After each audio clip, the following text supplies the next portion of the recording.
અને પોતાના ઠાકોરજી પણ પોતાની સાથે જ રહી કાયમ. જાપીજી રાખે હારે, જાપીજીમાં ઠાકોરજી, અને પછી સ્નાન કરે, રસોઈ બનાવે, જાપીજી ખોલે, ઠાકોરજીને બહાર નીકાળે અને પોતે બનાવેલી રસોઈ ઠાકોરને જમાડે. અને પછી યશોદાએ કાચું સીધું આપ્યું ઠાકોરજીને માટે અને પોતાને માટે. ગરગાચાર્યએ રસોઈ બનાવી અને આમ થાળ ધરી અને હાથ જોડીને પ્રાર્થના કરવા લાગ્યા કે જાપલી ઉગાડી જાદવ આવજો, જાપલી ઉગાડી જાદવ આવજો, આવજો તમે બલભદ્રના વીર જો, આવજો તમે બલભદ્રના વીર જો, જાપલી ઉગાડી જાદવ આવજો, જાપલી ઉગાડી જાદવ આવજો. અવાજ સંભળાણો પારણામાં પોઢેલા કૃષ્ણને કે ગર્ગાચાર્ય બોલાવે છે.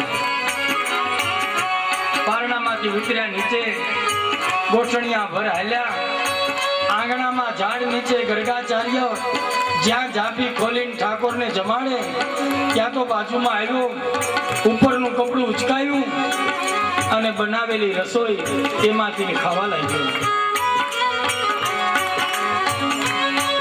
જ્યાં થાળ પૂરો કરી ગર્ગાચાર્યએ આંખ ખોલી જોયું કે યશોદાનો દીકરો બધું અભડાવી દીધું છે. એ યશોદા દેવ, क्या किया तेरे लल्ला ने, सब उच्छिष्ट कर दिया, अब मैं क्या खाऊं, मेरे ठाकुर क्या खाएंगे. યશોદાજી દોડીને આવી, લાલાને બે હાથ પકડી લઈ ગઈ.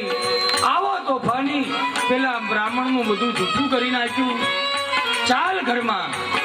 ઘરમાં બોઢાડી દીધો અને પછી ગર્ગાચાર્ય કહ્યું, બાપજી क्षमा कीजिए, वो तो बालक है, उसको क्या पता.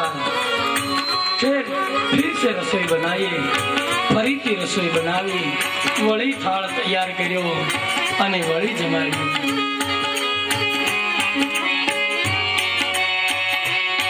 અને ઠાકોરને યાદ કર્યા. તો સાકરવાનો શીરો કર્યો રે લો, મેં તો સાકરવાનો શીરો કર્યો રે લો. હે ઠાકોર, આ રવો બનાવ્યો છે, આ બીજા ભાતના ભોજન બનાવ્યા છે, હવે આવીને ખાઈ લે બાપ. કાં તો ઘરમાં ઘોડિયામાંથી બેઠો થયો. ઓહો, ये बाप जी बुलाते हैं खाने के लिए, चलो. और चला. बारी पकड़ीने ઊભો થયો, બારીનો આગળિયો ખોલ્યો, બારીને ધક્કો માર્યો, ઘરમાંથી ઓસરીમાં